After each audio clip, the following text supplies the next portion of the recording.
Hello everyone. तो हम last class में इलेक्ट्रोनेगेटिविटी के बारे में पढ़ रहे थे एंड आज हम कुछ और प्रॉपर्टी डिस्कस करेंगे, फिर उसके बाद कुछ क्वेश्चंस करेंगे। ठीक है, चलिए। तो देखो, जिस तरह हमने इलेक्ट्रोनेगेटिविटी के बारे में पढ़ा था वैसे ही नेक्स्ट प्रॉपर्टी है, it is number 5, electro positivity. ठीक है, तो इलेक्ट्रो पॉजिटिविटी जस्ट अपोजिट है किसके? इलेक्ट्रोनेगेटिविटी के। ठीक है, तो देखो इलेक्ट्रोनेगेटिविटी में हमने क्या समझा था कि किसी एलिमेंट के एटम के द्वारा शेयर्ड पेयर ऑफ इलेक्ट्रॉन को अपनी तरफ अट्रैक्ट करके खुद को क्या बनाना? नेगेटिवली चार्ज्ड बनाना। ठीक है, तो उस टेंडेंसी को कहा जाता है इलेक्ट्रोनेगेटिविटी। क्लियर आया था? तो फिर से देखो, किसी एलिमेंट के एटम के द्वारा शेयर्ड पेयर ऑफ इलेक्ट्रॉन को अपनी तरफ अट्रैक्ट करके खुद को नेगेटिवली चार्ज्ड बनाना क्या कहलाती है? इलेक्ट्रोनेगेटिविटी कहलाती है। इलेक्ट्रोनेगेटिविटी इलेक्ट्रिकली नेगेटिव होना। ओके, तो यहां पर हमारे पास है इलेक्ट्रोपॉजिटिविटी। तो इलेक्ट्रोपॉजिटिविटी का मतलब क्या होता है कि किसी एटम के द्वारा अपने जो इलेक्ट्रॉन्स हैं उन इलेक्ट्रॉन्स को लूज करके या फिर बोल सकते हो डोनेट करके सामने वाले को देकर खुद को क्या बनाना? पॉजिटिवली चार्ज्ड बनाना। तो उस टेंडेंसी को कहा जाता है इलेक्ट्रोपॉजिटिविटी। ओके, तो फिर से देखो, किसी एलिमेंट के द्वारा अपने इलेक्ट्रॉन को लूज करके खुद को पॉजिटिवली चार्ज करने की टेंडेंसी कहलाती है electropositivity. Electropositive means electrically positively charge होने की टेंडेंसी, तो वो है इलेक्ट्रोपॉजिटिविटी। यहां तक क्लियर सभी को? तो इलेक्ट्रोपॉजिटिविटी का मतलब क्या हो जाएगा? अगर हम उसको डिफाइन करें इलेक्ट्रोपॉजिटिविटी को, तो देखो, टेंडेंसी टू लूज और give electron by an atom of an element and become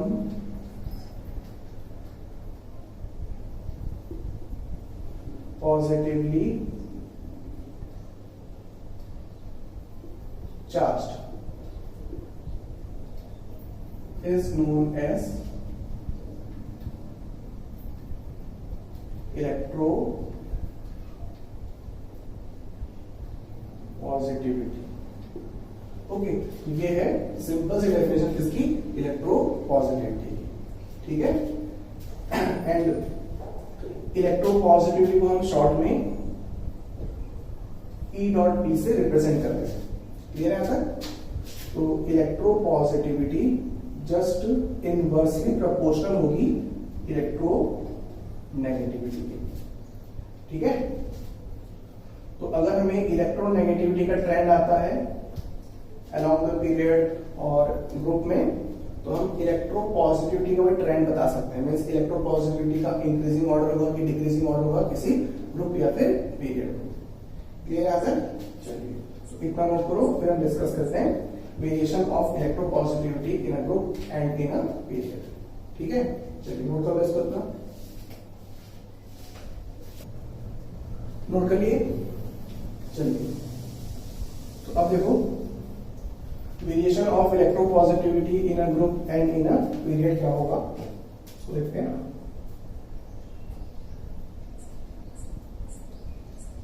variation of electropositivity and electropositivity को हम शॉर्ट में E.P से रिप्रेजेंट कर रहे हैं।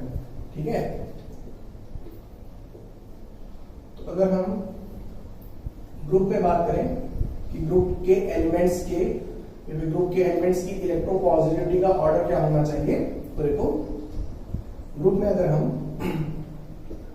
टॉप से बॉटम जाते हैं, from top to bottom,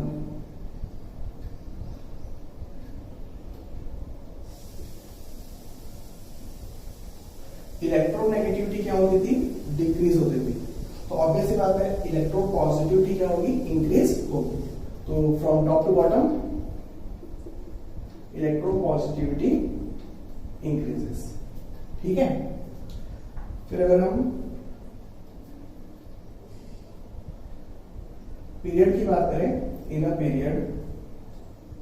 period के एलिमेंट्स की इलेक्ट्रोपॉजिटिविटी का ऑर्डर क्या होना चाहिए। तो यहां पे सिंपली अगर हम लेफ्ट से राइट की बात करें एक पर्टिकुलर पीरियड में, तो फ्रॉम लेफ्ट टू राइट, तो हमने देखा था इलेक्ट्रोनेगेटिविटी क्या होती थी।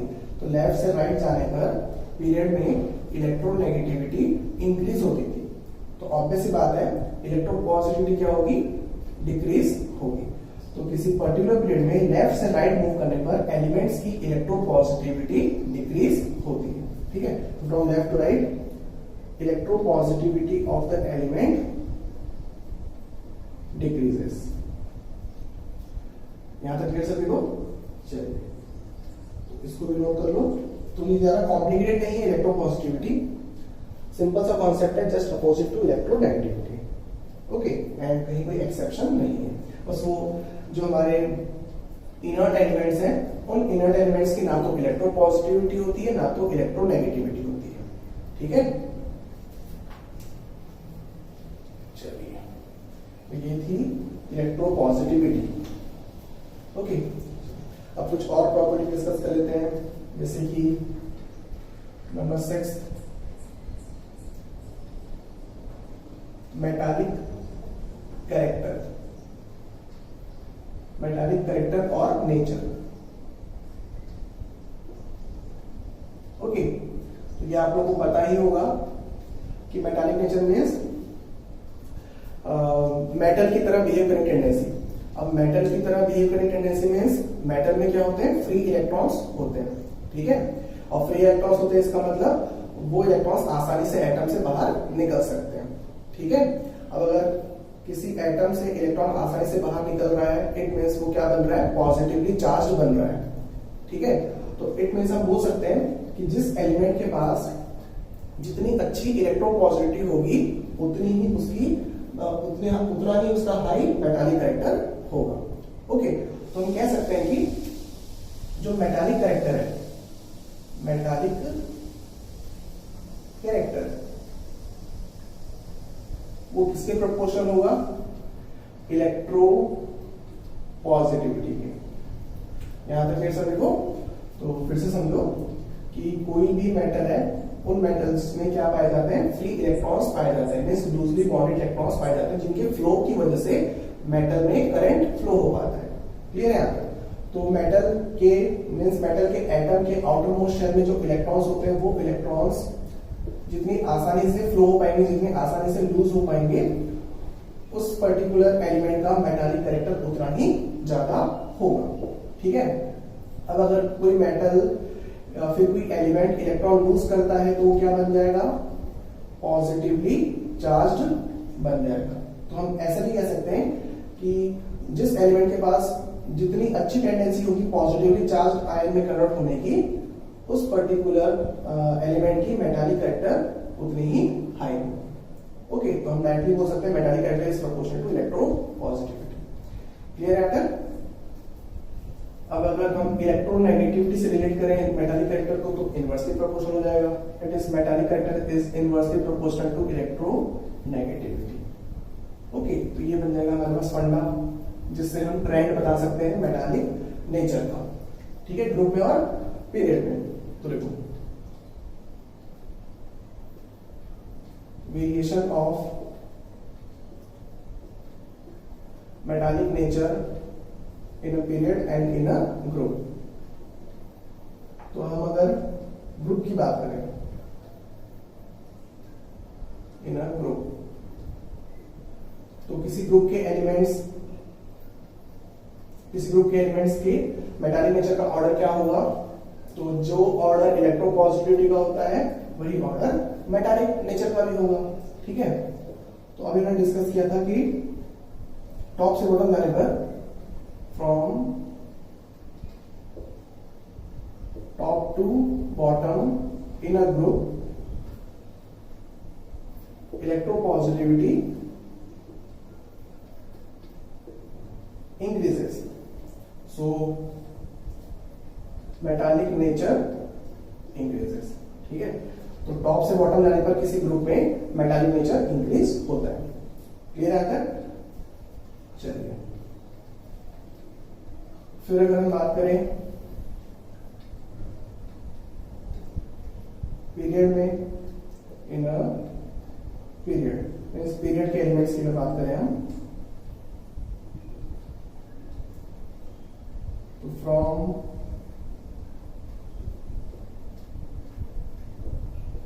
लेफ्ट टू राइट, तो लेफ्ट से राइट जाने पर एलिमेंट्स का या फिर एलिमेंट्स की इलेक्ट्रोपॉजिटिविटी डिक्रीज होती है।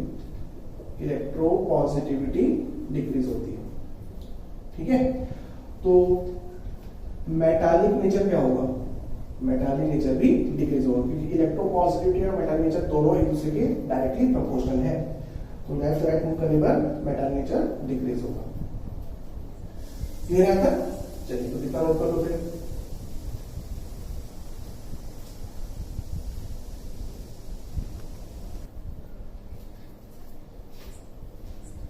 नोट हो गया?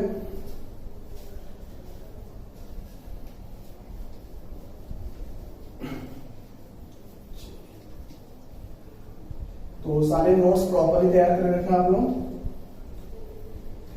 ठीक है, अब देखो नेक्स्ट डिस्कस करते हैं variation of nature of oxides of elements. Okay, means elements के, ऑक्साइड के नेचर का वेरिएशन क्या होगा किसी पर्टिकुलर ग्रुप में और पीरियड में। ठीक है, तो देखो हमने क्लास 10th में पढ़ा है कि जो मेटालिक एलिमेंट्स होते हैं, मीन्स जो मेटल्स होते हैं, उन मेटल के ऑक्साइड्स का यूजुअली नेचर कैसा होता है? Generally basic. ओके, तो मेटल के ऑक्साइड्स का नेचर जनरली कैसा होता है? बेसिक होता है। ठीक है, क्योंकि उन ऑक्साइड्स को वाटर में डिसॉल्व करने पर बेस बनता है। ठीक है, जैसे कि अगर हम एग्जांपल लें सोडियम, तो सोडियम एक एलिमेंट है, ठीक है, जो कि मेटल है। ओके, तो सोडियम का ऑक्सीजन के साथ जो कंपाउंड होगा, ठीक है, मींस ऑक्साइड्स किनको बोलते हैं? तो ऑक्साइड्स किनको बोला जाता है? कोई एक एलिमेंट है और उस एलिमेंट के साथ ऑक्सीजन का एक कंपाउंड है, तो उसको कहा जाता है ऑक्साइड। ठीक है, तो हमारे पास अभी जो एलिमेंट है वो कौन है? सोडियम है। तो सोडियम का ऑक्सीजन के साथ जो कंपाउंड होगा, वो क्या कहलाएगा? Oxide of sodium. यहां तक क्लियर सभी को? तो उसका एग्जांपल क्या है? मींस सोडियम का जो ऑक्साइड है वो क्या होता है? Na2O। ये फॉर्मूला है इसका, सोडियम के ऑक्साइड का, जिसका नाम है सोडियम ऑक्साइड। Sodium oxide. ठीक है, तो ये ऑक्साइड सोडियम का है, इट मींस मेटल का है। तो जब हम इसको मींस Na2O को वाटर में डिसॉल्व करते हैं तो क्या बनता है? NaOH का एक्वस सॉल्यूशन बनता है, सोडियम हाइड्रोक्साइड का एक्वस सॉल्यूशन बनता है। और ये क्या है? एक बेस है। ठीक है, सोडियम हाइड्रोक्साइड। तो इस तरीके से जो मेटल के ऑक्साइड है वो कैसे नेचर के होते हैं? बेसिक नेचर के होते हैं। और जनरली मींस कुछ मेटल्स के ऑक्साइड्स एसिडिक भी होते हैं और एम्फोटेरिक भी होते हैं, वो सब आपको आगे चल के पढ़ोगे। ठीक है, लेकिन generally means most of the case में जो मेटल के ऑक्साइड्स है वो बेसिक होते हैं। यहां तक क्लियर सभी को? चलिए, ये फंडा आप लोगों को आना चाहिए। ओके, फिर अगर हम नॉन मेटल की बात करें, नॉन मेटालिक एलिमेंट्स की बात करें, non metallic elements means non metal की बात करें तो नॉन मेटल के ऑक्साइड्स का नेचर, नॉन मेटल के ऑक्साइड्स का नेचर जनरली कैसा होता है? एसिडिक होता है। ठीक है, that is non metallic oxides are generally acidic in nature. Okay, for example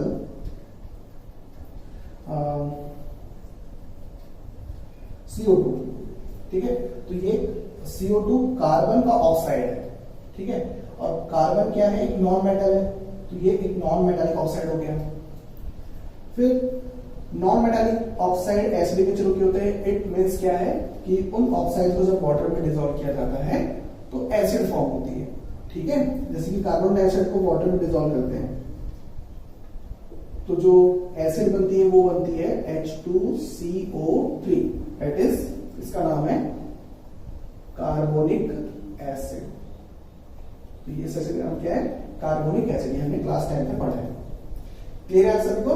चलिए ओके, अब देखो, अगर हमें एलिमेंट्स के ऑक्साइड का बेसिक नेचर या फिर एसिड नेचर कंपेयर करना हो तो हम कैसे करेंगे?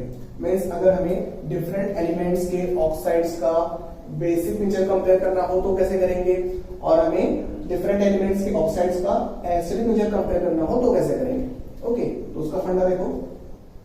तो अगर हमें एलिमेंट्स के ऑक्साइड का बेसिक नेचर कंपेयर करना हो तो हम कैसे करेंगे? तो हम ये देखेंगे कि वो ऑक्साइड जिस एलिमेंट का है वो एलिमेंट जितना ज्यादा मेटालिक होगा उसका ऑक्साइड उतना ही ज्यादा बेसिक होगा।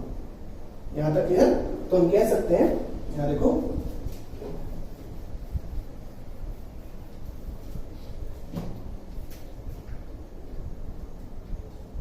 Basic nature of oxide of element is proportional to metallic nature of that element। ये चीज समझ नहीं कि जिस एलिमेंट का वो ऑक्साइड है वो एलिमेंट जितना ज्यादा मेटालिक होगा वो ऑक्साइड उतना ही ज्यादा बेसिक होगा। यहां तक क्लियर सभी को? जैसे कि अगर हम बात करें एग्जांपल की, लेट्स सपोज अगर हमें Na2O that is sodium oxide, K2O that is potassium oxide, फिर Rb2O रुबिडियम ऑक्साइड, ये तीन ऑक्साइड है। इन तीनों ऑक्साइड को या फिर इन तीनों ऑक्साइड की बेसिक नेचर को कंपेयर करना है कि कौन ज्यादा बेसिक कौन कम बेसिक। ओके, तो हम क्या करेंगे? जिस एलिमेंट के वो ऑक्साइड है उनके मेटालिक नेचर को कंपेयर करेंगे। तो यहां पर पहला सोडियम का है, फिर दूसरा पोटेशियम, फिर तीसरा रुबिडियम, ठीक है। अब ये क्या, ये एलिमेंट्स कौन से ग्रुप के हैं? फर्स्ट ग्रुप के हैं। और ग्रुप वाइज अगर हम देखें तो ये टॉप से बॉटम है, ठीक है, मींस पहले सोडियम, फिर पोटेशियम, फिर उसके बाद रुबिडियम, ये टॉप से बॉटम अरेंज्ड है। Okay, and top to bottom means ऊपर से नीचे जाने पर, ऊपर से नीचे जाने पर मेटालिक नेचर क्या होता है? इंक्रीज होता है, ठीक है। तो metallic nature increases from sodium to rubidium. तो अगर मेटालिक नेचर इंक्रीज हो रहा है एलिमेंट का तो उनके ऑक्साइड का बेसिक नेचर भी इंक्रीज होगा। तो बेसिक नेचर का ऑर्डर क्या हो जाएगा? सोडियम ऑक्साइड से ज्यादा बेसिक पोटेशियम ऑक्साइड, फिर पोटेशियम ऑक्साइड से ज्यादा बेसिक रुबिडियम ऑक्साइड। समझ गए यहां तक? ये कॉन्सेप्ट है किसका? ऑक्साइड एलिमेंट के ऑक्साइड के बेसिक नेचर को कंपेयर करने का। यहां तक क्लियर है? अब अगर हमें एलिमेंट के ऑक्साइड का एसिडिक नेचर कंपेयर करना हो तो हम कैसे करेंगे? तो यहां पर सिंपल सा फंडा लगाएंगे कि वो ऑक्साइड जिस एलिमेंट का है वो एलिमेंट जितना ज्यादा नॉन मेटालिक होगा वो ऑक्साइड उतना ही ज्यादा बेसिक, उतना ही ज्यादा एसिडिक नेचर का होगा, ठीक है। तो देखो यहां पे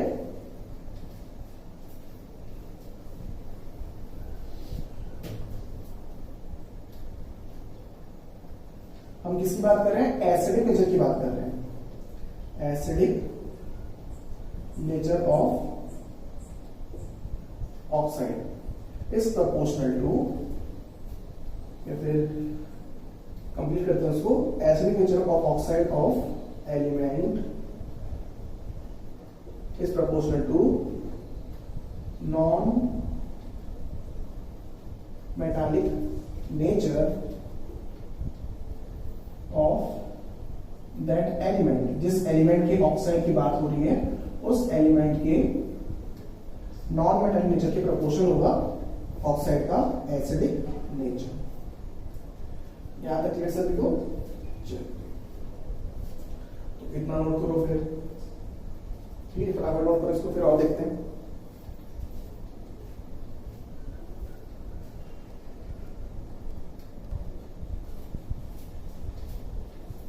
नोट करिए। And non metallic nature inversely proportional होगा मेटालिक नेचर के, क्योंकि नॉन मेटल और मेटल दोनों एक दूसरे के अपोजिट हैं। ओके,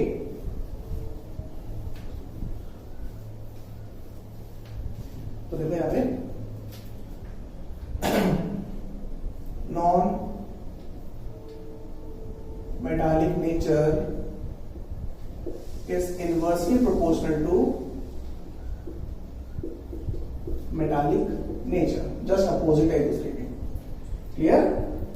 तो अगर हम बात करें इलेक्ट्रोनेगेटिविटी या फिर इलेक्ट्रोपॉजिटिविटी से रिलेट करें नॉन मेटालिक नेचर को, तो नॉन मेटालिक, और नॉन मेटालिक नेचर का मतलब क्या होता है? Tendency to become negatively charged ion, क्योंकि नॉन मेटल की प्रॉपर्टी होती है कि वो इलेक्ट्रॉन को एक्सेप्ट करके अपने आप को नेगेटिवली चार्ज्ड बना लेते हैं। ठीक है? तो non metallic nature means tendency to gain electron and to become negatively charged ion. अब tendency to gain electrons means tendency to attract electron.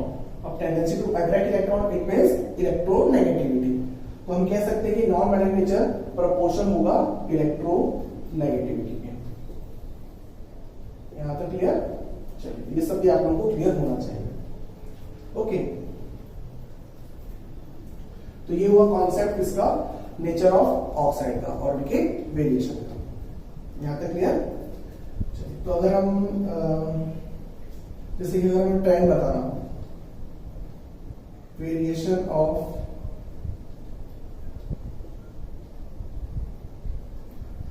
Basic nature, variation of basic nature of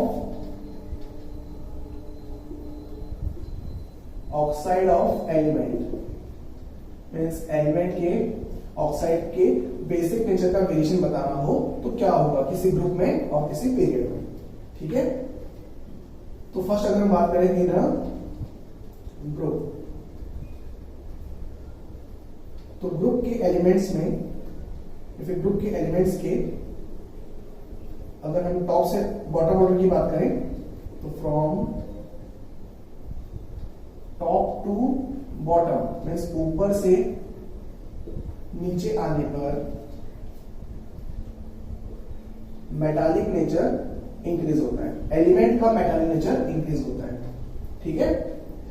और हमने ये भी डिस्कस कर लिया ना कि oxide का बेसिक नेचर एलिमेंट के मेटालिक नेचर पे डिपेंड करता है, डायरेक्टली प्रोपोर्शन होता है। ठीक है? उसी फंडे को यूज कर रहे हैं यहाँ पर। तो टॉप से बॉटम जाने पर मेटालिक नेचर इंक्रीज होता है, मेटालिक नेचर इंक्रीज होता है किसका? एलिमेंट का।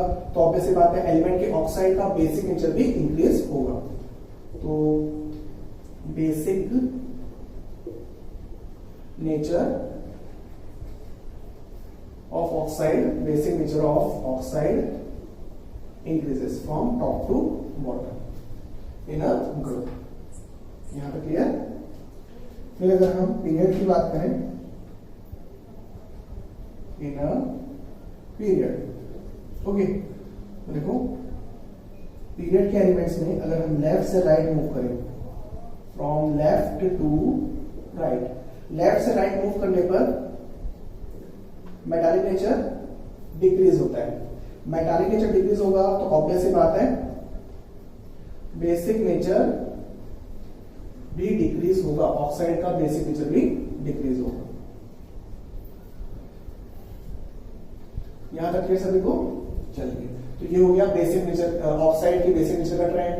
तो अब आप लोग एसिडिक नेचर, ऑक्साइड के एसिडिक नेचर का वेरिएशन बता सकते हो ग्रुप में और पीरियड में, ठीक है। तो वो आप लोगों को खुद से करना है, ठीक है, वो होमवर्क मान लो आपको, और जिसको नहीं समझ में आ रहा हो फिर भी वो आप डायरेक्टली पूछ सकते हैं। क्लियर है सभी को? चलिए नोट कर लो इसको।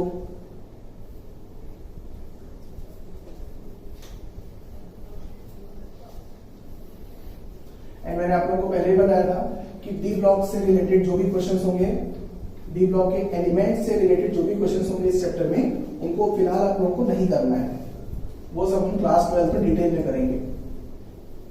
ओके, तो घबराना नहीं है उस चीज के लिए, सब्र करना है, सब्र का फल मीठा होता है, सभी को पता होगा, है ना। ओके, अब देखो मैं आप लोगों को यहाँ पे कुछ एक्स्ट्रा कॉन्सेप्ट बता रहा हूं, it is electronic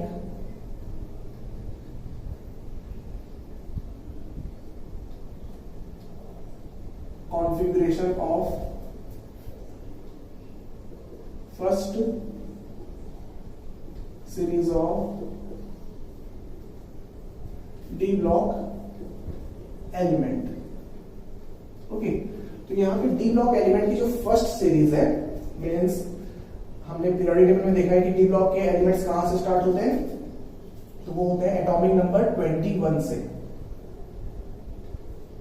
Z represent atomic number, ठीक है, और यहाँ पे एलिमेंट, तो 21 एटॉमिक नंबर एलिमेंट कौन है, स्कैंडियम Sc, ठीक है। फिर अगला कौन आएगा 22, ओके, फिर 23। अच्छा काम करते हैं, इसको सीधा दिखता है ऐसे, ठीक है, वरना जगह कम पड़ जाएगी। तो हम फर्स्ट सीरीज की बात कर रहे हैं, डी ब्लॉक एलिमेंट के फर्स्ट सीरीज की। तो यहाँ पे एटॉमिक नंबर और यहाँ पे एलिमेंट, फिर उसके बाद इलेक्ट्रॉनिक कॉन्फ़िगरेशन। तो वैसे तो आप लोग कर सकते हो, लेकिन यहाँ पे कुछ एक्सेप्शंस है, उसको मैं यहाँ पे डिस्कस करूंगा, ठीक है। तो 21 से स्टार्ट होता है, 21, then 22, 23, 24, 25, 26, 27, 28, 29, 30, ओके। फिर 21th एलिमेंट स्कैंडियम, फिर 22 टाइटेनियम, फिर vanadium, chromium, manganese, iron, cobalt, निकल, निखिल नहीं बोलना है, निकल, निकल बोल सकते हो,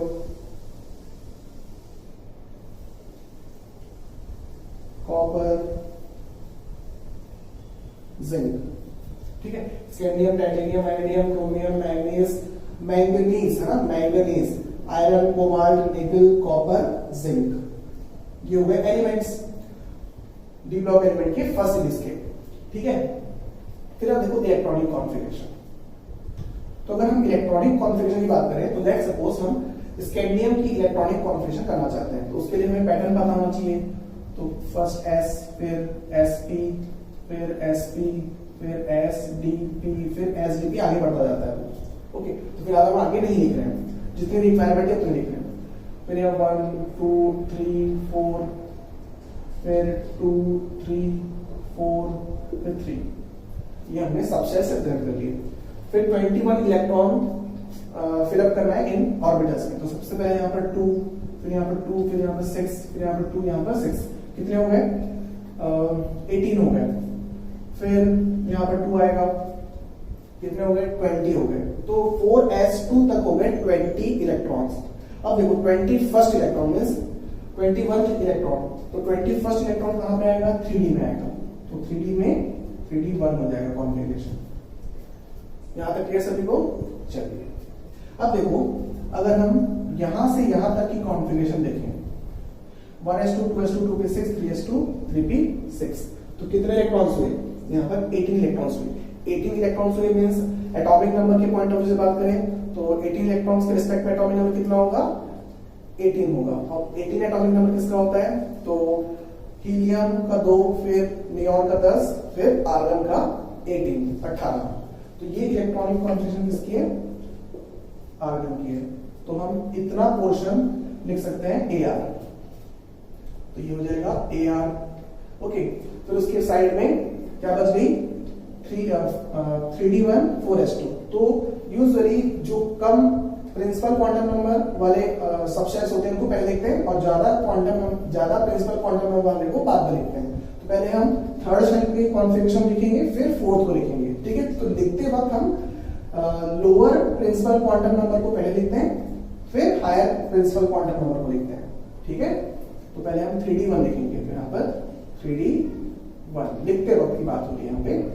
फिर यहाँ पे 4s2। तो ये हो जाएगी इलेक्ट्रॉनिक कॉन्फ़िगरेशन किसकी? स्कैंडियम की। It is argon 3d1 4s2। Clear है यहां तक? चलिए फिर देखो 22। तो 22 मींस 22nd इलेक्ट्रॉन। तो यहां तक के कितने हो चुके थे? 20 इलेक्ट्रॉन्स हो चुके थे। तो फिर 22 के लिए 2 इलेक्ट्रॉन्स हैं, तो 2 इलेक्ट्रॉन्स कहां आएंगे? 3d में आएंगे, तो वो क्या हो जाएगा? 3d2। ठीक है, फिर जब 23 होगा तो 3d2 की जगह 3d3 हो जाएगा। मींस d में एक इलेक्ट्रॉन्स आते जाएंगे कंटिन्यूअसली। तो हम यहां पर ये तो कॉमन होगा, AR सब में आर्गन कॉमन होगा। ठीक है, फिर आप देखो इसमें क्या आएगा? 3d2 एंड 4s2 सेम रहेगा, ये तो वैसा ही है। फिर यहाँ पर 3d2 था, फिर 3d3, फिर यहाँ पर 4s2, 3d4 4s2, 3d5 4s2, 3d6 4s2, 3d7 4s2, 3d8 4s2, 3d9 4s2, 3d10 4s2। तो ये होगी इलेक्ट्रॉनिक कॉन्फ़िगरेशन। ओके, बट अगर हम एक्सपेरिमेंटल पॉइंट ऑफ व्यू से देखें तो एक्सपेरिमेंटली क्रोमियम और कॉपर की इलेक्ट्रॉनिक कॉन्फ़िगरेशन में थोड़ा सा एक्सेप्शन पाया जाता है। ठीक है, तो यहाँ पर क्रोमियम की इलेक्ट्रॉनिक कॉन्फ़िगरेशन और कॉपर की इलेक्ट्रॉनिक कॉन्फ़िगरेशन में थोड़ा सा एक्सेप्शन है। ठीक है, और वो एक्सेप्शन आसानी से एक्सप्लेन भी किया जा सकता है। ठीक है, तो देखो, तो क्रोमियम की जो एक्चुअल इलेक्ट्रॉनिक कॉन्फ़िगरेशन है वो क्या होती है? तो वो होती है 3d5 4s1। तो ये है एक्चुअल इलेक्ट्रॉनिक कॉन्फ़िगरेशन किसकी? क्रोमियम की। ठीक है, अब वो कैसे? तो उसको देखो, तो जो नॉर्मल इलेक्ट्रॉनिक कॉन्फ़िगरेशन थी क्रोमियम की, जो एक्सपेक्टेड थी, तो क्या थी? AR 3d4 4s2, ये इलेक्ट्रॉनिक कॉन्फ़िगरेशन। अब अगर हम इसको बॉक्स पर रिप्रेजेंट करेंगे, एंड एक और बात, जो मैं एक्सप्लेनेशन दे रहा हूं या फिर जो इसका जो रीजन बताया जाता है इस एक्सेप्शन का, वो रीजन पर्टिकुलरली उन्हीं एलिमेंट्स के लिए वैलिड होगा, सबके लिए अप्लाई नहीं करना है। ठीक है, तो देखो 3d4, तो 3d सबशेल में कितने इलेक्ट्रॉन्स होते हैं? सॉरी, कितने ऑर्बिटल्स होते हैं? 3d सबशेल्स में 5 ऑर्बिटल्स होते हैं। 1 2 3 4 5 ऑर्बिटल्स हो गए 3d के। एंड 4s, ये हो गया 3d4 एंड ये 4s2। ठीक है, ये 3d4 मींस 1 2 3 4। तो ये हमने उन रूल के अकॉर्डिंग इलेक्ट्रॉनिक कॉन्फ़िगरेशन कर ली बॉक्स में, 3d4 को रिप्रेजेंट कर लिया, और यहाँ पे 4s2 है। अब देखो यहाँ पे क्या होता है कि ये जो ऑर्बिटल है एम्प्टी ऑर्बिटल, वो एम्प्टी ऑर्बिटल फिलअप होता है 4s2 के एक इलेक्ट्रॉन के ट्रांसफर के द्वारा। ठीक है, तो यहां से एक इलेक्ट्रॉन फाइनली इस खाली d ऑर्बिटल में चला जाता है, जिससे यहां पर 4s2 का हो जाता है 4s1 और 3d4 का हो जाता है 3d5। और ये किस वजह से होता है, तो ये किस वजह से होता है कि ऐसा होने पर 3D5 कॉन्फ़िगरेशन बनेगी, और 3D5 कॉन्फ़िगरेशन एक हाफ फिल्ड कॉन्फ़िगरेशन होती है, ठीक है। और हाफ फिल्ड कॉन्फ़िगरेशन एक रिलेटिवली स्टेबल कॉन्फ़िगरेशन है, रिलेटिवली की बात हो रही है, यहाँ पर रिलेटिव की बात हो रही है। तो ये कॉन्फ़िगरेशन स्टेबल कॉन्फ़िगरेशन होती है, तो इस स्टेबल कॉन्फ़िगरेशन को अचीव करना चाहता है कौन, क्रोमियम। और इस वजह से मींस अपनी स्टेबिलिटी को गेन करने की वजह से जो क्रोमियम है उस क्रोमियम की इलेक्ट्रॉनिक कॉन्फ़िगरेशन 3d5 और 4s1 होती है। यहां तक क्लियर सभी को? तो ये है कॉन्सेप्ट इसका क्रोमियम का। ओके, चलिए इतना नोट करो, फिर मैं आप लोगों को कॉपर का भी एक्सेप्शन बताता हूं।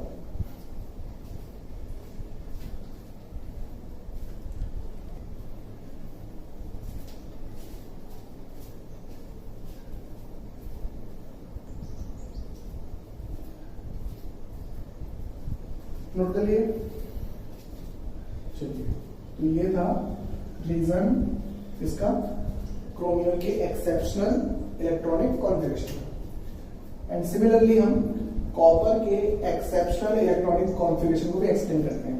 तो देखो, कॉपर की बात करें तो कॉपर की इलेक्ट्रॉनिक कॉन्फ़िगरेशन आर्गन, फिर 3d9 4s2 ऐसी होनी चाहिए। देखो 3d9 4s2, argon 3d9 4s2।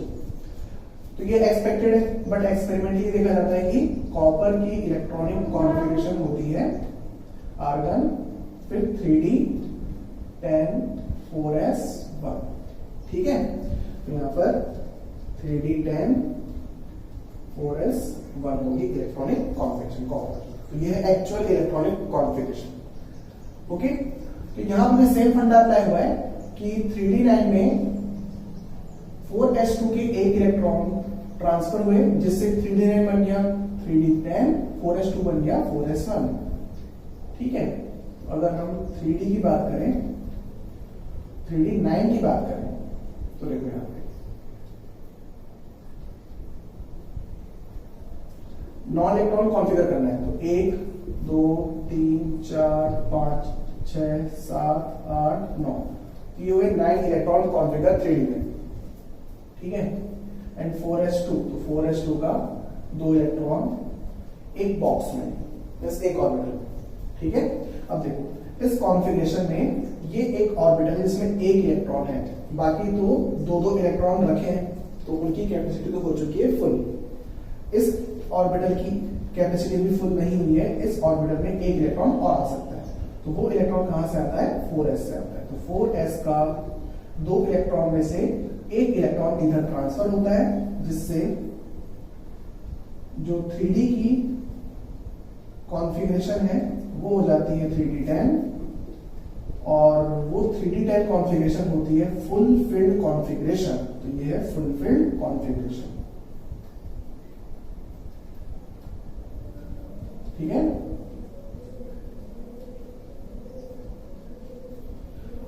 और 4s हो जाएगा 4s1, तो 3d10 4s1, और फुलफिल कॉन्फ़िगरेशन भी एक स्टेबल कॉन्फ़िगरेशन होती है। तो स्टेबिलिटी को गेन करने के लिए कॉपर में इस टाइप की इलेक्ट्रॉनिक कॉन्फ़िगरेशन पाई जाती है, ठीक है। तो क्रोमियम में भी स्टेबिलिटी का रीजन देना है और कॉपर में भी स्टेबिलिटी का रीजन देना है। यहां तक क्लियर सभी को? चलिए, तो ये हुआ क्रोमियम और कॉपर का एक्सेप्शनल इलेक्ट्रॉनिक कॉन्फ़िगरेशन, ठीक है।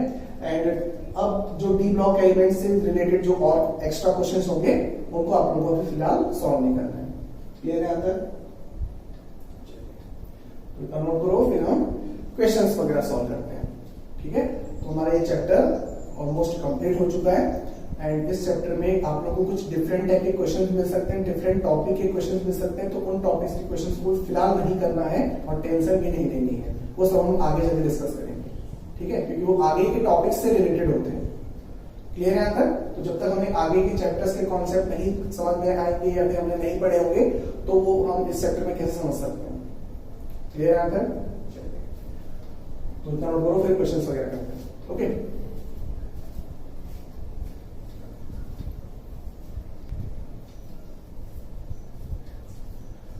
ओके, तो देखो क्वेश्चन है in which case energy released is minimum, फिर ऑप्शंस दिए हुए हैं।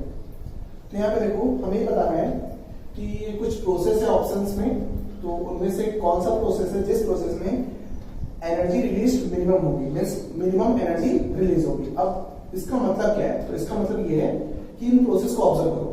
तो इन प्रोसेस में दिख रहा है हमको कि जो एटम्स है, जैसे क्लोरीन का एटम, फास्फोरस का एटम, नाइट्रोजन का एटम और कार्बन का एटम, ये सारे एटम्स किसमें कन्वर्ट हो रहे हैं? नेगेटिवली चार्ज्ड आयन में कन्वर्ट हो रहे हैं। अब ऐसा कब होगा? जब उनमें इलेक्ट्रॉन ऐड होगा। ठीक है, तो यहाँ पर प्लस इलेक्ट्रॉन, यहाँ पर प्लस इलेक्ट्रॉन, यहाँ पर प्लस इलेक्ट्रॉन, यहाँ पर प्लस इलेक्ट्रॉन, मींस ये सारे प्रोसेस कौन से हैं? इलेक्ट्रॉन एडिशन वाले प्रोसेस हैं। अब इलेक्ट्रॉन एडिशन वाले प्रोसेस से रिलेटेड जो हमने एक कॉन्सेप्ट पढ़ा था वो क्या था? इलेक्ट्रॉन गेन एंथैल्पी, ठीक है, या फिर इलेक्ट्रॉन एफिनिटी। तो हमें ये बताना है कि इनमें से कौन से केस में एनर्जी मिनिमम रिलीज होगी, मींस हमें मिनिमम इलेक्ट्रॉन गेन एंथैल्पी बतानी है। क्लियर है यहां तक? चलिए, तो देखो अगर हम इन एलिमेंट्स की इलेक्ट्रॉन गेन एंथैल्पी का ट्रेंड का ऑब्जर्वेशन करना चाहें तो हमें उनको इन एलिमेंट्स को पीरियोडिक टेबल में अरेंज करना आना चाहिए। तो देखो नाइट्रोजन और कार्बन, ये है सेकेंड पीरियड के एलिमेंट, कार्बन के बाद नाइट्रोजन, फिर ये कार्बन 14, ये 15 ग्रुप का एलिमेंट है, एंड क्या बच गया? फास्फोरस और क्लोरीन। तो ये फास्फोरस नाइट्रोजन फैमिली का सेकंड मेंबर, एंड क्लोरीन ये 16, 17 मींस हाइड्रोजन फैमिली का सेकंड मेंबर। ठीक है, तो देखो क्लोरीन तो काफी राइट साइड में चला गया, एंड पीरियड में लेफ्ट से राइट मूव करने पर इलेक्ट्रॉन गेन एंथैल्पी इंक्रीज होती है। ठीक है, तो क्या क्लोरीन की तो इलेक्ट्रॉन गेन एंथैल्पी काफी ज्यादा होगी। ठीक है, फिर अब देखो 15 ग्रुप की जो इलेक्ट्रॉन गेन एंथैल्पी है उसमें हमने देखा था कि नाइट्रोजन की electron gain enthalpy almost zero assume की जाती है, क्योंकि इसकी होती है हाफ फिल्ड इलेक्ट्रॉनिक कॉन्फिगरेशन। ठीक है, और इसमें कोई एक्सेप्शन नहीं है, इसका एक्सेप्शन नहीं है, इट मींस इसकी इलेक्ट्रॉन एंथैल्पी नेगेटिव होती है, इसकी भी नेगेटिव। ठीक है, मींस इसमें भी एनर्जी रिलीज होती है, इसमें भी एनर्जी रिलीज होती है, इसमें ज्यादा एनर्जी रिलीज होती है, इसकी इलेक्ट्रॉन एंथैल्पी ज्यादा नेगेटिव है, और इसकी इलेक्ट्रॉन एंथैल्पी कम नेगेटिव है, इसमें एनर्जी कम रिलीज होती है। लेकिन इसमें तो हम बोल सकते हैं कि एनर्जी रिलीज बहुत ही कम हो रही है। ठीक है, क्योंकि इसको हमने ऑलमोस्ट जीरो मान के रखा है। ठीक है, फिर देखो फास्फोरस। अब फास्फोरस क्या है? ये सेकंड पीरियड के एलिमेंट और ये थर्ड पीरियड के एलिमेंट। तो पी ब्लॉक एलिमेंट्स में देखा जाता है कि जो सेकंड पीरियड थर्ड पीरियड के जो एलिमेंट्स हैं उन थर्ड पीरियड के एलिमेंट्स की electron gain enthalpy relatively second period की इलेक्ट्रॉन गेन एंथैल्पी से थोड़ी सी ज्यादा होती है। जैसा हमने यहाँ पे एक्सेप्शन देखा था कि फ्लोरीन से ज्यादा इलेक्ट्रॉन गेन एंथैल्पी होती है क्लोरीन की, तो सिमिलरली नाइट्रोजन से ज्यादा इलेक्ट्रॉन गेन एंथैल्पी होती है फास्फोरस की। इट मींस नाइट्रोजन की इलेक्ट्रॉन गेन एंथैल्पी मिनिमम होगी। अब अगर इसकी मिनिमम होगी तो नाइट्रोजन के केस में एनर्जी रिलीज मिनिमम होगी। ठीक है, तो आंसर क्या होगा? सी। समझ गए? चलिए नोट करो इसको, फिर नेक्स्ट करते हैं।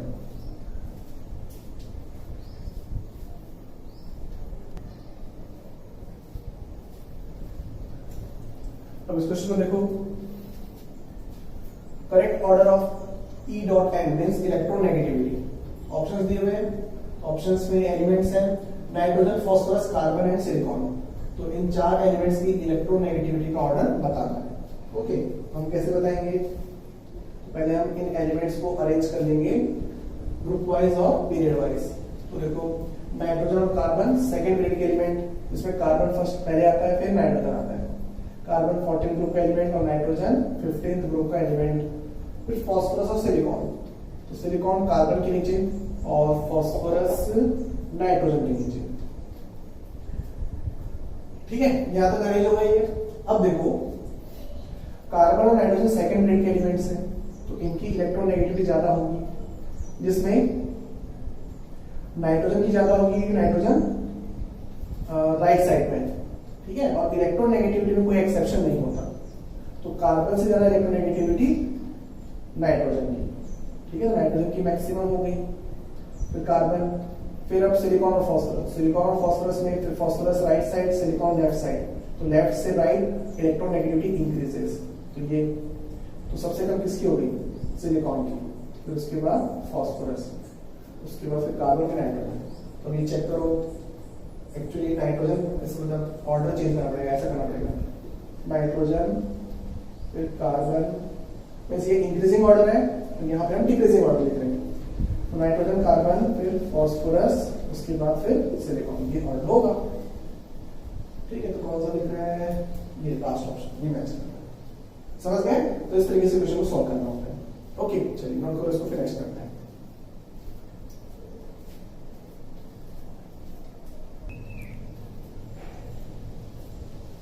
अब इस क्वेश्चन को बनाओ। Which of the following is correct order of electron gain enthalpy?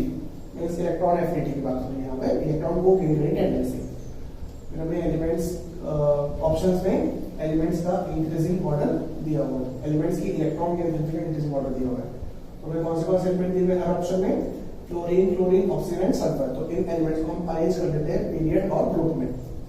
तो देखो, फ्लोरीन और ऑक्सीजन है सेकंड पीरियड का एलिमेंट, एंड एक्सेप्शंस का खासकर ध्यान रखना होता है क्वेश्चंस को सॉल्व करते वक्त। ओके, ऑक्सीजन पहले आएगा, फिर फ्लोरीन, सेकंड पीरियड के एलिमेंट है ये, ठीक है।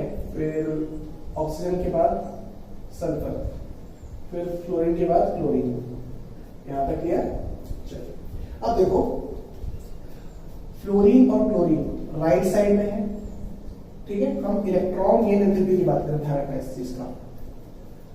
फिर फ्लोरीन और क्लोरीन में एक्सेप्शन भी है कि क्लोरीन की इलेक्ट्रॉन गेन एंथैल्पी ज्यादा होती है और फ्लोरीन की कम होती है। तो क्लोरीन की ज्यादा, फ्लोरीन की कम, ठीक है, एक पैटर्न ये बना। फिर ऑक्सीजन और सल्फर, तो ऑक्सीजन और सल्फर में भी एक्सेप्शन है कि ऑक्सीजन की तो अल्टीमेटली बहुत कम होती है सल्फर के कंपैरिजन में, तो सल्फर की ज्यादा, ऑक्सीजन की कम। तो सल्फर की ज्यादा, ऑक्सीजन की कम, ये पैटर्न बन रहा है, ठीक है। तो एक काम कर सकते हो, ऑप्शन में चेक कर सकते हो कि ऐसा पैटर्न आप लोगों को कहाँ मिलेगा कि क्लोरीन की ज्यादा, फ्लोरीन की कम। तो क्लोरीन की ज्यादा, फ्लोरीन की कम, लेकिन इसमें देखो फ्लोरीन और क्लोरीन की ऑक्सीजन और सल्फर से कम बता रहा है, जबकि इनकी ज्यादा होनी चाहिए किससे, इनसे, ऑक्सीजन और सल्फर से, ठीक है। फ्लोरीन की फ्लोरीन और क्लोरीन की ज्यादा होगी ना, क्योंकि राइट साइड में, ये तो हो नहीं सकता। फिर देखो फ्लोरीन ज्यादा, क्लोरीन कम, ये भी गलत ऑप्शन है। फिर इसको चेक करते हैं, क्लोरीन ज्यादा, फ्लोरीन कम, ठीक है, ये सही दिख रहा है यहाँ पे। और इनकी ज्यादा भी है ऑक्सीजन और सल्फर से, फिर सल्फर ज्यादा, ऑक्सीजन कम, ठीक है, सही लग रहा है पैटर्न। ओके, तो यहाँ पे देखो फ्लोरीन ज्यादा, क्लोरीन कम, तो ये ऑप्शन रॉन्ग है। तो एक ऑप्शन मैच करा, दैट इज थर्ड ऑप्शन। तो आंसर हमारा थर्ड ऑप्शन है। समझ गए? जब तक मुझे ऐसा कंफ्यूजन वाला क्वेश्चन है तो आप लोग एक पैटर्न्स या फिर उसको पार्ट, दो पार्ट में डिवाइड करके ऑप्शन से चेक कर सकते हो, ठीक है। इसको नोट कर लो, नेक्स्ट करते हैं।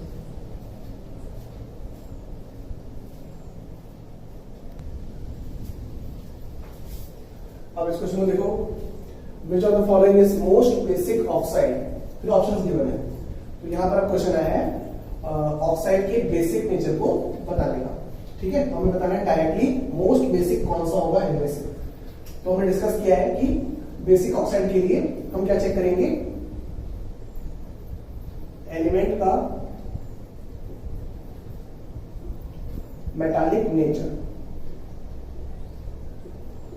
ठीक है। तो जिसका मेटालिक नेचर ज्यादा होगा उस एलिमेंट का ऑक्साइड उतना ही ज्यादा बेसिक होगा।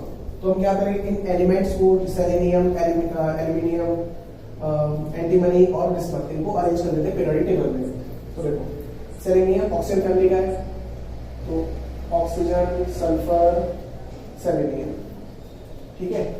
फिर एल्यूमिनियम, बोरॉन फैमिली, बोरॉन, फिर एल्यूमिनियम, बोरॉन हटा दो, ऑक्सीजन हटा दो, सल्फर हटा दो।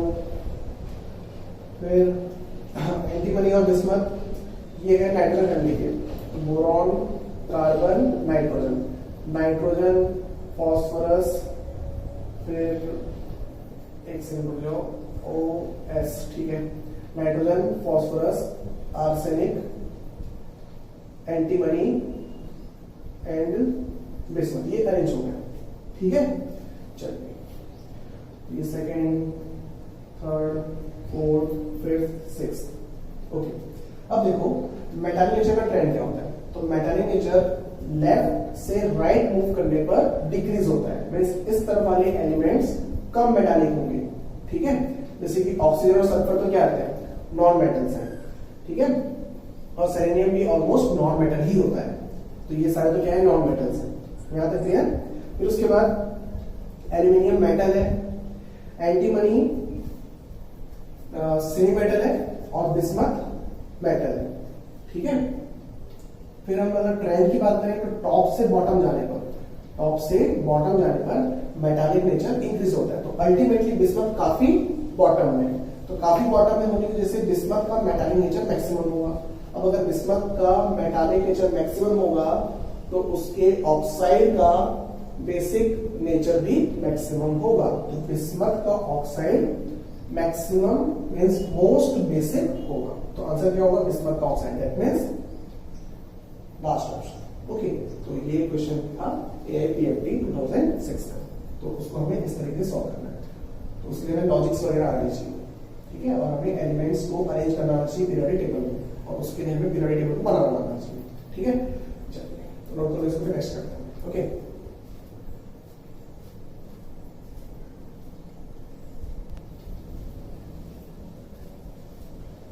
अब इस क्वेश्चन में देखो, among the following elements correct order of atomic radii is, तो हमें यहाँ पर atomic radii का correct order बताना है, एंड ऑप्शंस में एलिमेंट्स जो दिए हुए वो दिए हुए chlorine, phosphorus, magnesium and calcium, तो हम इनको अरेंज कर लेते हैं ग्रुप वाइज और period wise.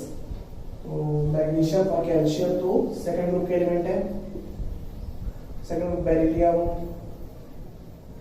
Magnesium, calcium, okay. फिर फास्फोरस 15th ग्रुप, काफी राइट साइड में आएगा, 15th group nitrogen, phosphorus, okay. फिर क्लोरीन 17th ग्रुप, फ्लोरीन, ये हो गया अरेंज। अब हम आसानी से बना सकते हैं क्वेश्चन को, एटॉमिक रेडियस का ऑर्डर बताना है, तो एटॉमिक रेडियस लेफ्ट से राइट मूव करने पर डिक्रीज होता है, मींस इनका साइज कम होगा,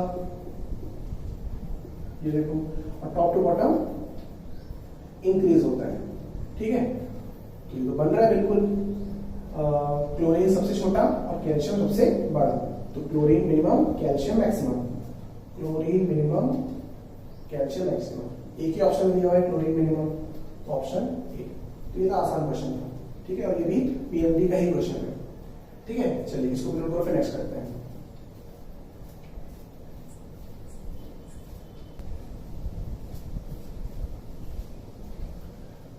अब इस क्वेश्चन में देखो, क्वेश्चन है which is correct order of IP1 means ionization potential, सब पढ़ रखा है। तो दो एलिमेंट्स दिए हुए सारे ऑप्शंस में, तो फर्स्ट देखो सोडियम और एल्यूमिनियम, तो sodium first group, hydrogen, lithium, sodium, aluminium 13th group, 13 है ना, फिर बोरॉन, एल्यूमिनियम, ठीक है। तो एक सेकंड रुक जाओ, ये यहाँ आएगा, ये तो एक्चुअली यहाँ पे फर्स्ट पीरियड है, फिर सेकंड पीरियड का बोरॉन एंड एल्यूमिनियम, ऐसा होगा, ठीक है।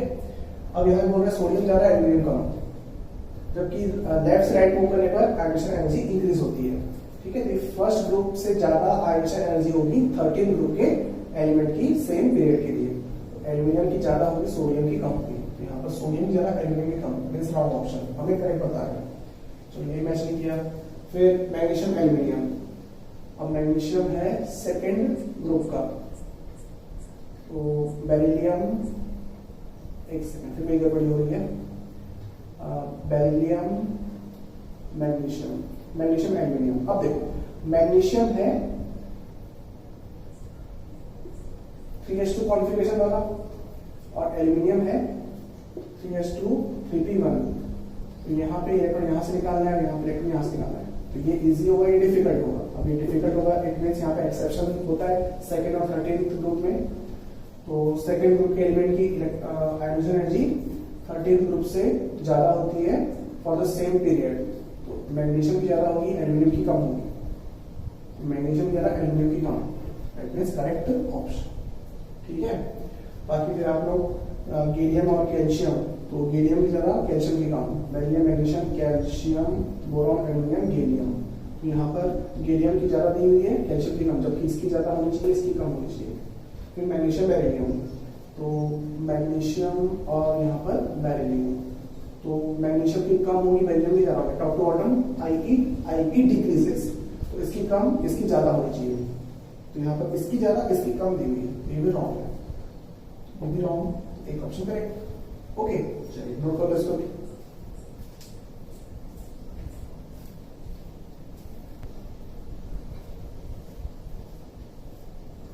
अब ये क्वेश्चन सॉल्व करते हैं। Among the following correct order of acidic strength is, यहाँ पर हमें एसिडिक स्ट्रेंथ का करेक्ट ऑर्डर बताना है। ओके, तो यहाँ पर हमें ऑप्शंस में ऑक्साइड्स दिए हुए हैं और उन ऑक्साइड्स का एसिडिक स्ट्रेंथ का करेक्ट ऑर्डर बताना है। ठीक है, तो देखो एसिडिक स्ट्रेंथ का ऑर्डर बताने के लिए हमारे पास कॉन्सेप्ट है, acidic strength of oxide of element is proportional to non-metallic nature of NMN, non-metallic nature। ठीक है, शॉर्ट फॉर्म ये non-metallic nature of element, जिस एलिमेंट का ऑक्साइड है उस एलिमेंट के नॉन मेटालिक नेचर के डायरेक्टली प्रोपोर्शनल होगा, और नॉन मेटालिक नेचर एलिमेंट का इलेक्ट्रोनेगेटिविटी के डायरेक्टली प्रोपोर्शनल होता है। ठीक है, तो हम क्या करेंगे, इन एलिमेंट्स को जिनके वो ऑक्साइड्स हैं उनको अरेंज कर लेंगे पीरियोडिक टेबल में। तो कौन से एलिमेंट है, एल्यूमिनियम, सिलिकॉन, सल्फर, फास्फोरस। अब ये सभी एलिमेंट थर्ड पीरियड के एलिमेंट है। तो पहले कौन आएगा, 13 group, 14 group, 15 group, 16 group, 17 group.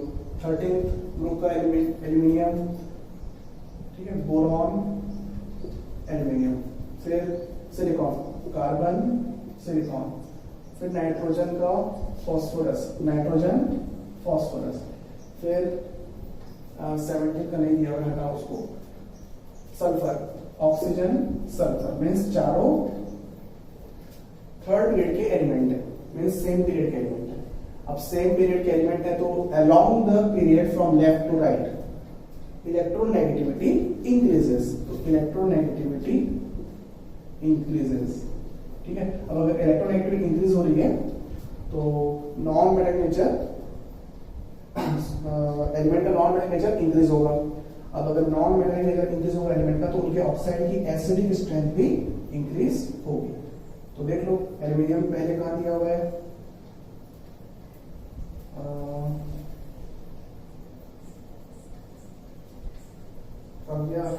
ये रहा। ठीक है, एल्यूमिनियम फर्स्ट, फिर सिलिकॉन, फिर फास्फोरस, फिर सल्फर। तो कौन सा ऑप्शन होगा, लास्ट ऑप्शन। तो इस तरीके से फंडा लगा के आप लोगों को आंसर लगाना है। ठीक है, चलिए नोट करो इसको। ओके, अब इसको शुरू करते हैं। क्वेश्चन है, correct option with respect to Pauling EN means electronegativity values of the element is. तो हमें यहां पर इलेक्ट्रोनेगेटिविटी का करेक्ट ऑप्शन सेलेक्ट करना है इन ऑप्शंस में से। हम कैसे करेंगे, तो हर एक ऑप्शन में अलग अलग एलिमेंट्स दिए हुए हैं, तो सारे एलिमेंट्स को एक बार अरेंज कर लेते हैं पीरियोडिक टेबल में। उसके बाद फिर डिसाइड करते हैं कि इलेक्ट्रोनेगेटिविटी का करेक्ट ऑर्डर क्या होना चाहिए। ठीक है, तो देखो ऑप्शंस को देखकर लग रहा है कि सारे के सारे एलिमेंट्स पी ब्लॉक के एलिमेंट्स हैं, तो हम पी ब्लॉक के एलिमेंट्स पी ब्लॉक में इनको अरेंज कर देंगे। तो पी ब्लॉक में 13 ग्रुप, 14, 15, 16 एंड 17 ग्रुप आते हैं, एंड 18 ग्रुप। फिलहाल 18 ग्रुप में कोई एलिमेंट नहीं है, एंड 17 का भी नहीं दिख रहा है यहाँ पे। ओके, फिर 13 ग्रुप, फर्स्ट नंबर बोरॉन, फिर एल्यूमिनियम दिख रहा है, फिर गैलियम, ये रहा। फिर नाइट्रोजन फैमिली, सॉरी नाइट्रोजन बोलता हूँ, carbon family, carbon, silicon, germanium, फिर टिन लेड नहीं है। फिर नाइट्रोजन, फास्फोरस, आर्सेनिक नहीं दिख रहा, फिर एंटीमनी नहीं दिख रहा। ठीक है, आगे बढ़ते हैं। Oxygen, sulphur, selenium, tellurium. ठीक ठीक है, सारे एलिमेंट्स आ गए हमारे पास। अब हम चेक करेंगे कौन सा ऑप्शन करेक्ट है विद रिस्पेक्ट टू इलेक्ट्रोनेगेटिविटी। अब हमें पता है कि इलेक्ट्रोनेगेटिविटी लेफ्ट से राइट मूव करने पर इंक्रीज होती है और किसी ग्रुप में टॉप से बॉटम जाने पर डिक्रीज होती है। ठीक है, तो देखो फर्स्ट ऑप्शन दिया हुआ है गैलियम की कम जर्मेनियम ज्यादा। चेक करते हैं गैलियम और जर्मेनियम का है, गैलियम और जर्मेनियम लेफ्ट से राइट मूव करने पर इलेक्ट्रोनेगेटिविटी इंक्रीज होगी, तो ये ऐसा ही ऑप्शन दिया हुआ है, करेक्ट है। ओके, फिर चेक कर लेते हैं बाकी ऑप्शंस भी। सिलिकॉन कम एल्यूमिनियम ज्यादा, सिलिकॉन एल्यूमिनियम, सिलिकॉन राइट में है तो एल्यूमिनियम से ज्यादा होनी चाहिए सिलिकॉन की। इलेक्ट्रोनेगेटिविटी की बात कर रहे हैं बट यहाँ पर उल्टा दिया हुआ है, देखो यहाँ पे सिलिकॉन की कम एल्यूमिनियम की ज्यादा, ये रॉन्ग ऑप्शन हो गया। फिर फास्फोरस और सल्फर, फास्फोरस और सल्फर लेफ्ट से राइट En इंक्रीजेस, सल्फर की ज्यादा फास्फोरस की कम, यहाँ पे सल्फर की कम फास्फोरस की ज्यादा, रॉन्ग ऑप्शन। फिर tellurium selenium, tellurium selenium top to bottom electronegativity decreases, means tellurium की कम होनी चाहिए सेलेनियम की ज्यादा, यहाँ पे टेलेनियम की ज्यादा सेलेनियम की कम, मींस ये भी रॉन्ग ऑप्शन, इनकी ऑप्शन करेक्ट है, इट इज फर्स्ट ऑप्शन। ठीक है, तो इस तरीके से हमने इस क्वेश्चन को सॉल्व किया। ओके, तो आज के लिए इतना, बाकी क्वेश्चंस आप लोग सॉल्व करके देखना और जो भी दिक्कत है आप लोग डायरेक्टली डाउट पूछ सकते हो। ठीक है, एंड जो आप लोगों का टेस्ट होगा उसमें जितने टॉपिक्स हमने पढ़े हैं उन्हीं से रिलेटेड क्वेश्चंस आएंगे। ओके, चलिए तो प्रैक्टिस करो घर में बैठ के आराम से, और जो भी दिक्कत होती है या फिर डाउट होते हैं उसको आप लोग पूछ सकते हो। ओके, चलिए तो बेस्ट ऑफ लक टेस्ट के लिए। ठीक है।